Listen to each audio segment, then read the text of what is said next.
Morning student, online tutorial Hindi class lecture 58 में standard 8 के बच्चों का स्वागत है। बच्चों, आपने प्रीवियस लेक्चर में हिंदी लिटरेचर में चैप्टर 4 बौद्ध गाथाएँ कहानी के पाठ ज्ञान का 3 क्वेश्चन का आंसर लिखा था। आज हम लेक्चर 58 में हिंदी लिटरेचर में इसी चैप्टर के बाकी प्रश्नों का उत्तर लिखेंगे। बच्चों, आपने पाठ ज्ञान के क्वेश्चन नंबर 1 और क्वेश्चन नंबर 2 का आपने इन प्रश्नों का उत्तर आपने लिख लिया था। आज हम क्वेश्चन नंबर 3 का आंसर लिखेंगे। आप यहाँ ध्यान देंगे, नीचे दिए गए पाठांश को पढ़कर दिए गए प्रश्नों के उत्तर दीजिए। यहाँ आपका पाठांश दिया हुआ है, इसी पर आधारित यहाँ पर आपका प्रश्न है, इसका उत्तर आपको देना है। उन्होंने उपदेश देते हुए आगे कहा, कोई भी जन्म से अच्छा या बुरा नहीं होता है, यह सब हमारे मन की भावना है। इसे मैं 2 लोगों के उदाहरण से समझाऊंगा जिन्होंने एक ही आरंभिक बिंदु से शुरुआत की थी। एक पर्वत पर चढ़ने लगता है और दूसरा पर्वत से नीचे उतरने लगता है। समय के साथ पहला शिखर पर पहुंच जाएगा जबकि दूसरा नीचे उतरकर तल पर आ जाएगा। केवल एक पग ऊपर या नीचे रखने में से कितना भारी अंतर पड़ जाता है। हमें यह ध्यान रखना चाहिए कि जीवन में हम सदा ऊपर की ओर ही चले, न कि नीचे की ओर पग बढ़ाएं। ऐसा हम ठीक संगति में रहकर ही कर पाएंगे, जो हमारे आचरण को प्रभावित करती है और व्यवहार में स्पष्ट रूप से झलकती है। तो ये बच्चों आपका पाठांश हुआ। अब आप इसमें प्रश्न देखेंगे कि हमें किसकी संगति करनी चाहिए। इस प्रश्न का उत्तर आप लिखेंगे, हमें अच्छे लोगों की संगति करनी चाहिए। यहाँ आपका क्वेश्चन है, हमें किसकी संगति करनी चाहिए। इस क्वेश्चन का आंसर है, हमें अच्छे लोगों की संगति करनी चाहिए। ख है, दिए गए पाठांश में उपदेश कौन दे रहा है। दिए गए पाठांश में उपदेश कौन दे रहा है। इस प्रश्न का उत्तर है, दिए गए पाठांश में महात्मा बुद्ध उपदेश दे रहे हैं। दिए गए पाठांश में महात्मा बुद्ध उपदेश दे रहे हैं।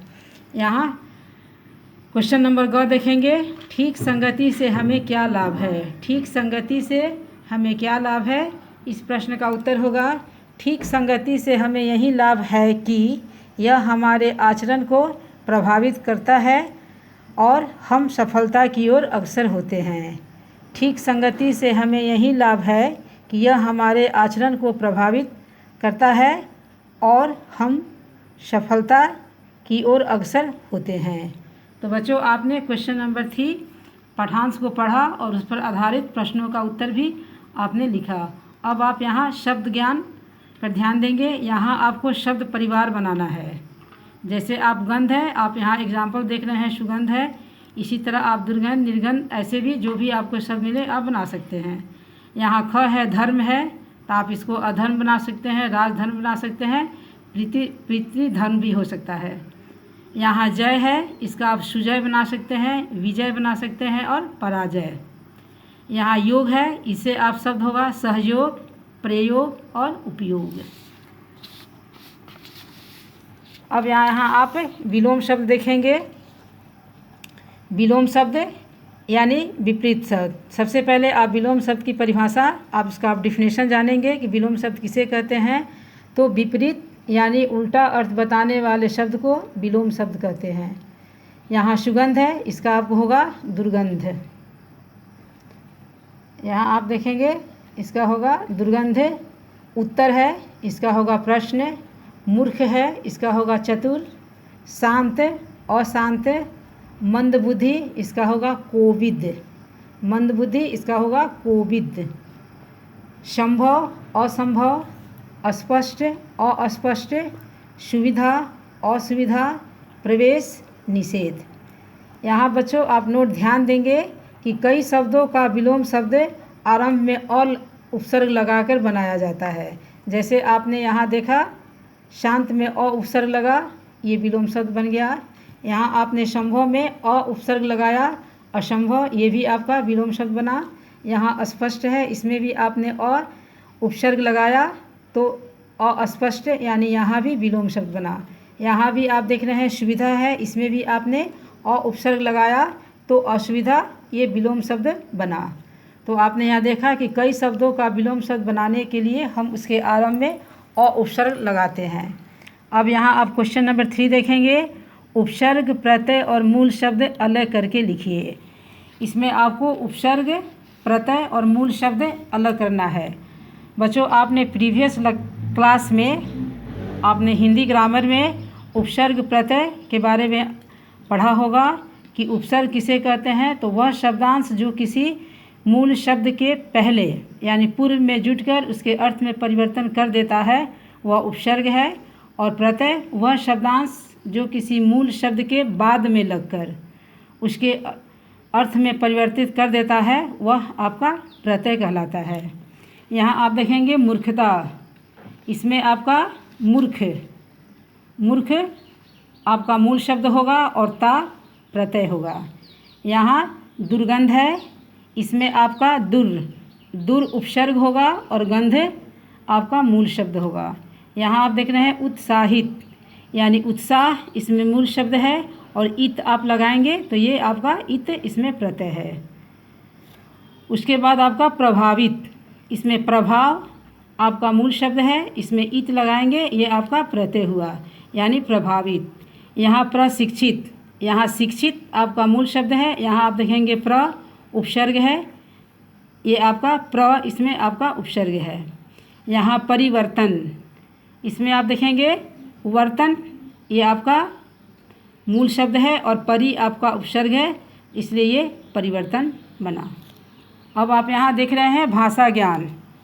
तो बच्चों, आपने इसमें आप शब्द ज्ञान में आपने उपसर्ग और प्रत्यय के बारे में समझा। अब यहाँ आप क्वेश्चन नंबर यहाँ आप भाषा ज्ञान देखेंगे। इसमें आप देखेंगे आपको वाक्य पढ़ना है। इसमें कि यहाँ आप देख रहे हैं कि अर्थ की दृष्टि से वाक्य के 8 भेद होते हैं। विधानवाचक, निषेधवाचक, प्रश्नवाचक, संकेतवाचक, संदेहवाचक, इच्छावाचक, आज्ञावाचक, विस्मयादिवाचक। आपका विधानवाचक यानी जिस वाक्य से किसी क्रिया के होने या करने का पता चले वह आपका विधानवाचक है। जैसे आप यहाँ एग्जाम्पल देख रहे हैं, वह जा रहा है।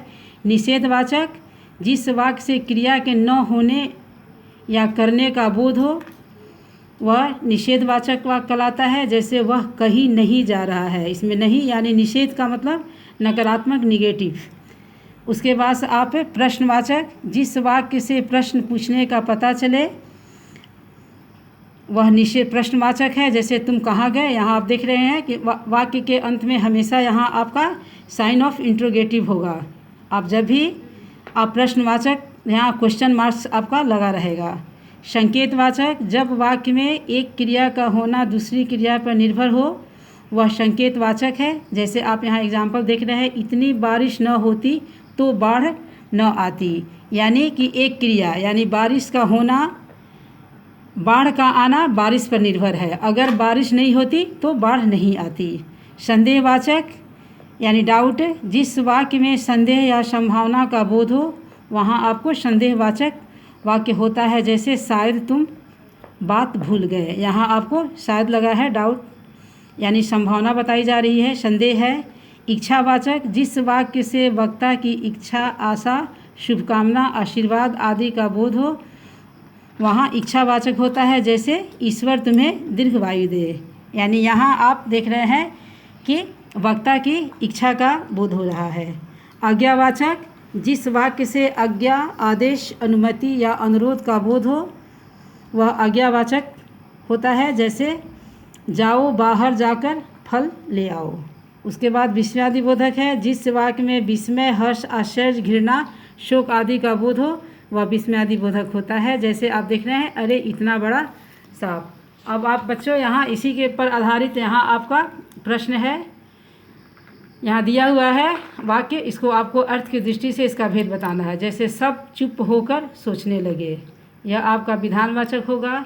इस रस्सी में यह दुर्गंध क्यों है, प्रश्नवाचक वाक्य। लगता है सब मुझसे तंग आ गए हैं, संदेहवाचक यानी संदेहार्थक भी कह सकते हैं। मैं नहीं मानता कि तुम मूर्ख हो, निषेधवाचक, इसमें नहीं लगा हुआ है। कृपा कर मुझे सिखाइए, आज्ञार्थक यानी आज्ञावाचक। हताश मत हो, आज्ञावाचक। सब मुझे मूर्ख क्यों कहते हैं, प्रश्नवाचक, यहाँ आप sign of interrogative question mark लगा हुआ है। तुम जन्मजात मूर्ख हो, विधानवाचक। बच्चों, आज आपने चैप्टर 4 बौद्ध गाथाएँ, इस कहानी को आपने आज कंप्लीट किया। नेक्स्ट लेक्चर में हम अगला चैप्टर पढ़ेंगे। आज के लिए